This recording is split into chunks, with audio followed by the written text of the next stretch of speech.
as you know, I play professional ice hockey for Is that the 16. beginning of the story? Well, it's kind of the beginning of the story because So it tell us about the time when you got a brick out of the Berlin Wall. yeah.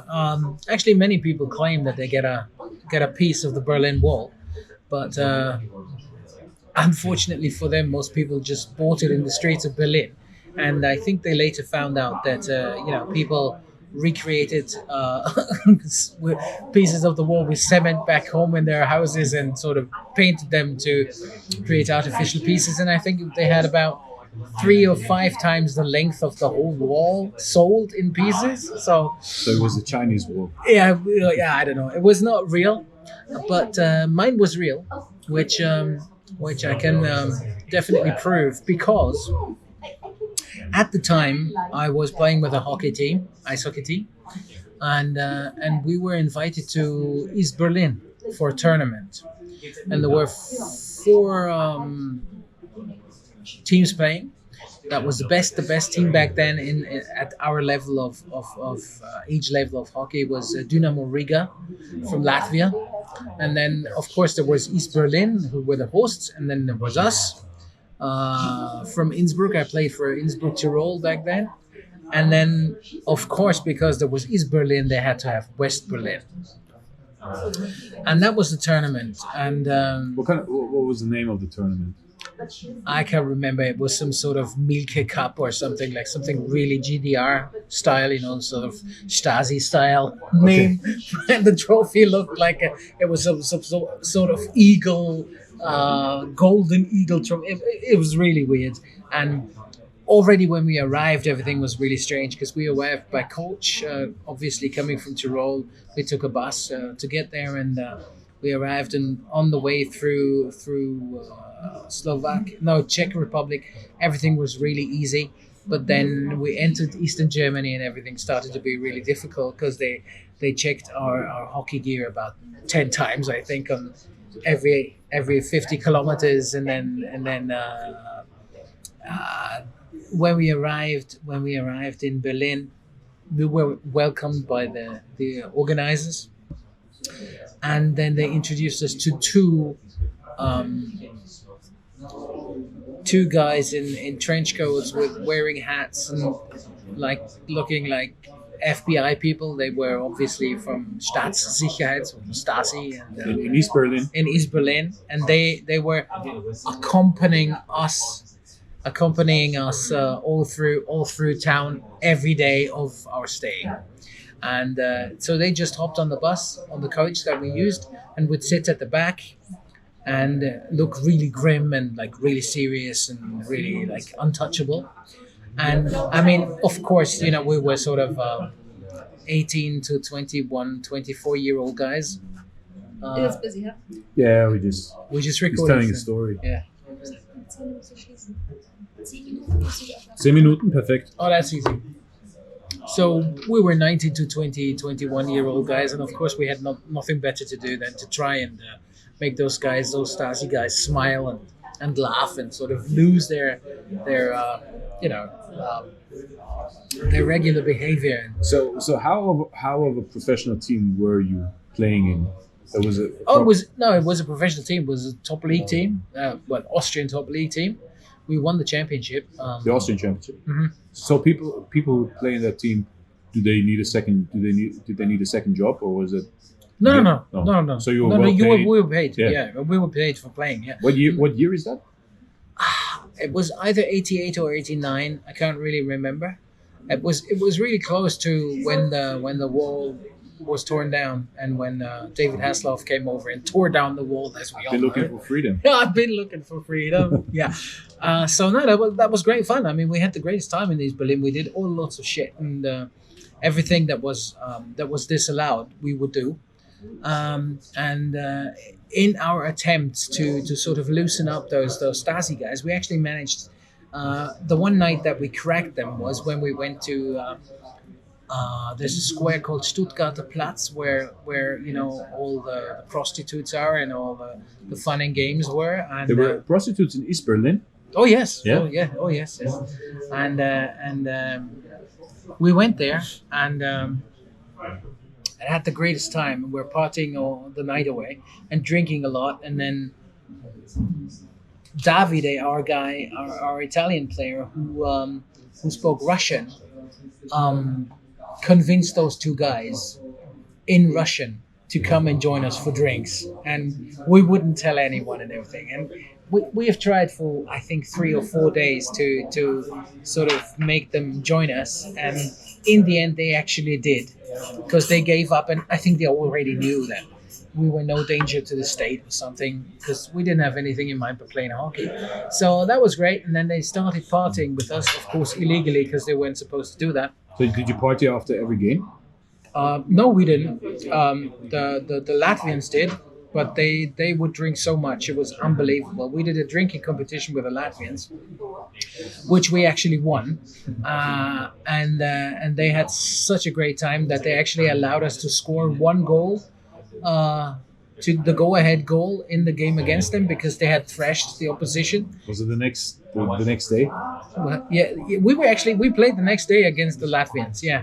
And they beat everyone. I mean, they won the tournament so easily. So they were the number one team. They by were far. the number one team, but I scored the first goal. I scored the go-ahead goal. They were really pissed off, and then it was 1-0, and it ended 10-1 for them. But we scored the first goal, so that was a decider. It was great. We had a really great time, and then of course, we one of our guys, I can't remember. I mean, I remember who it was, but I can't remember his name.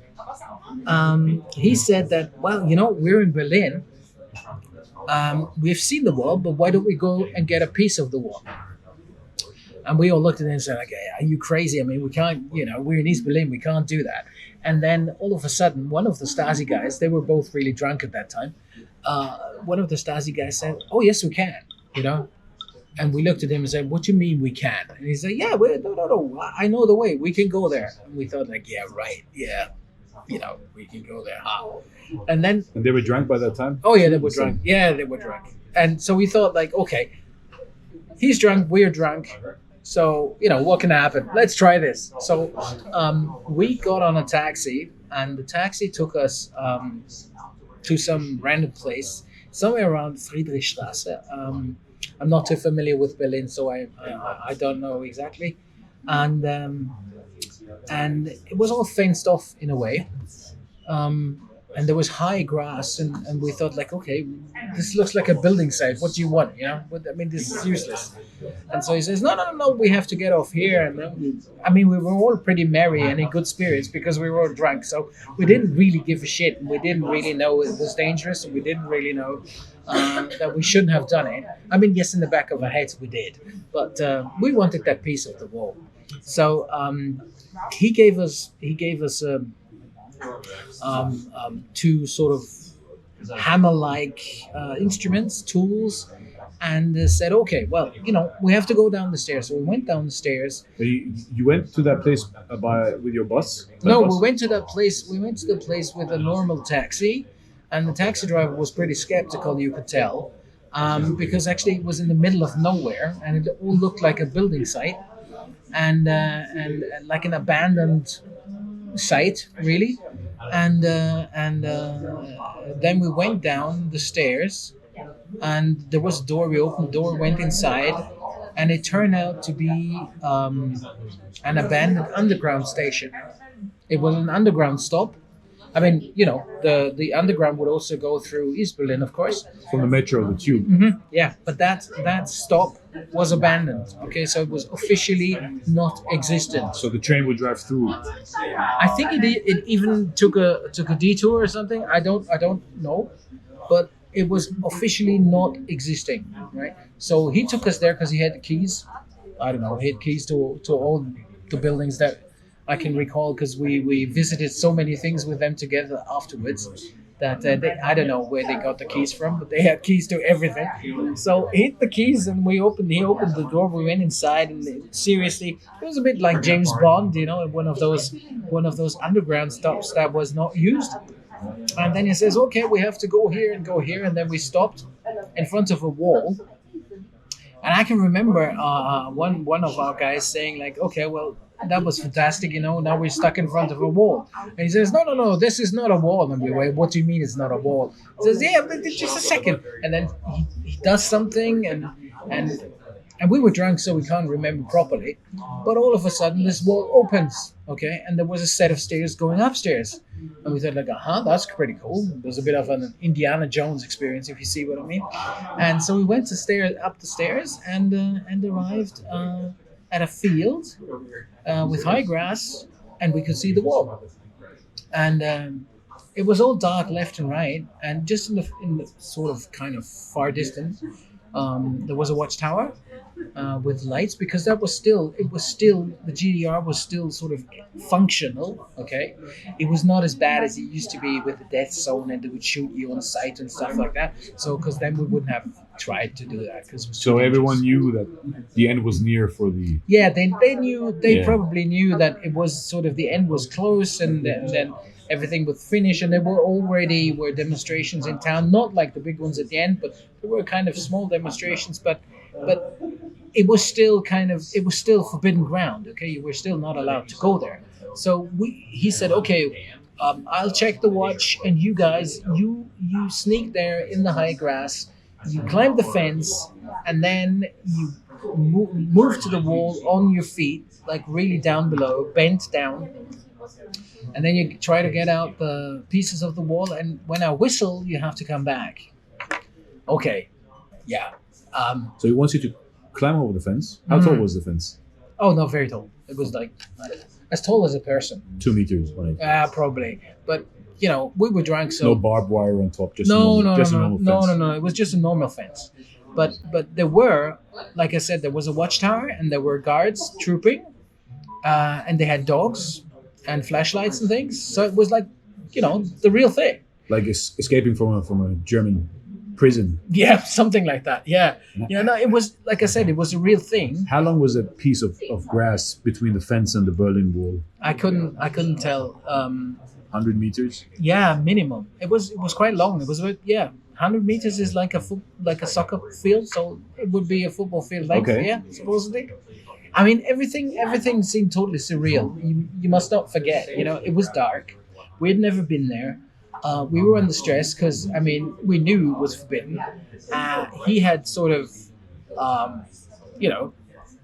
scared us a little.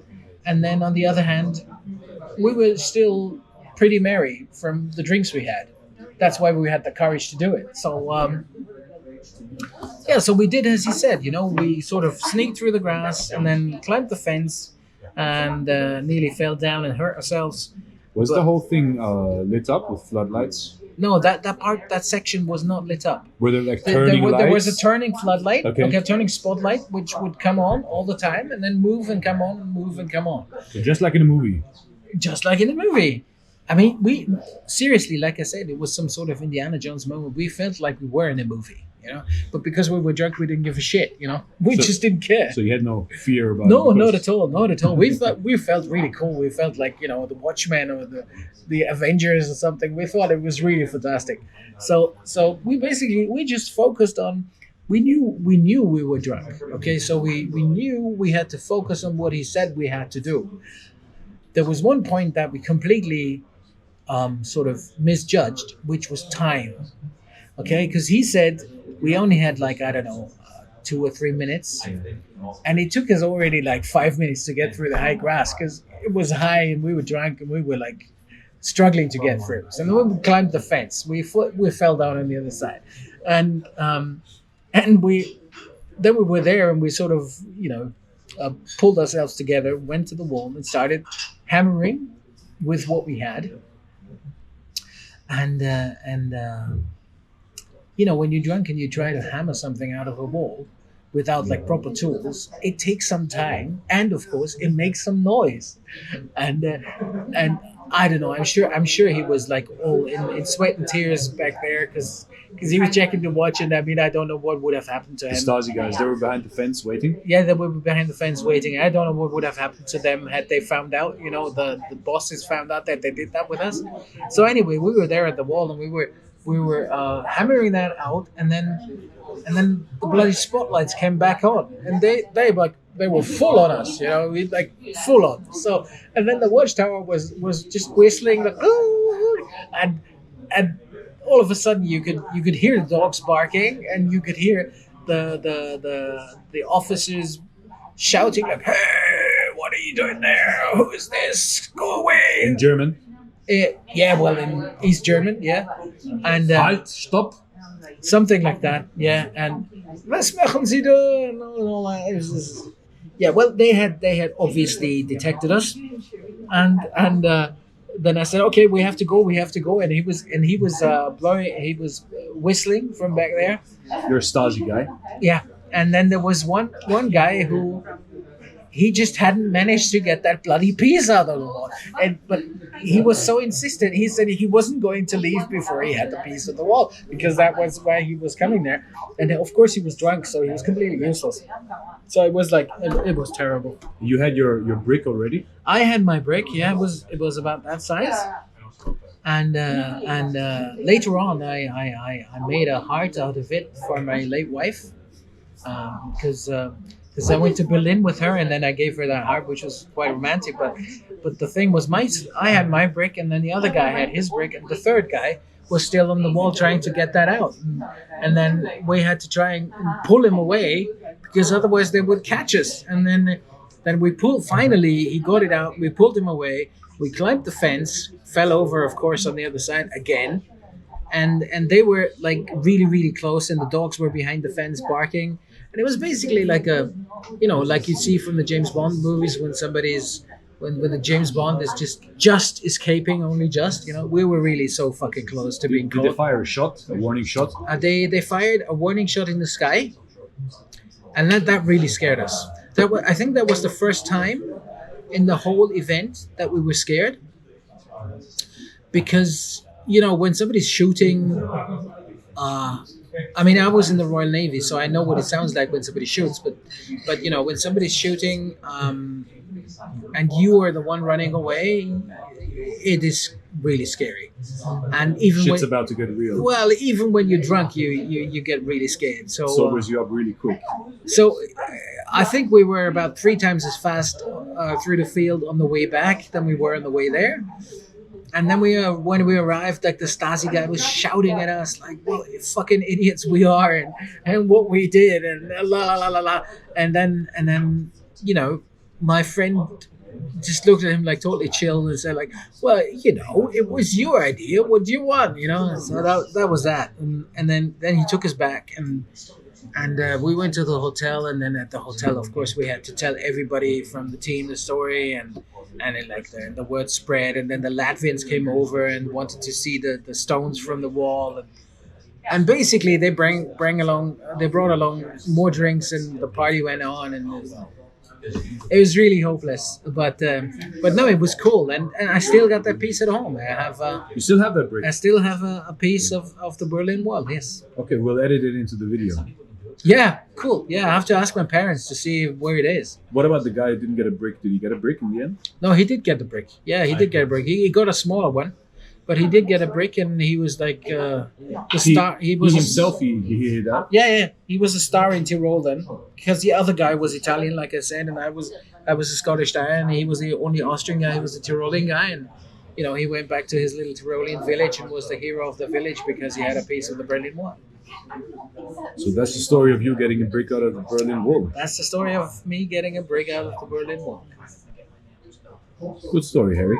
Well, I liked it.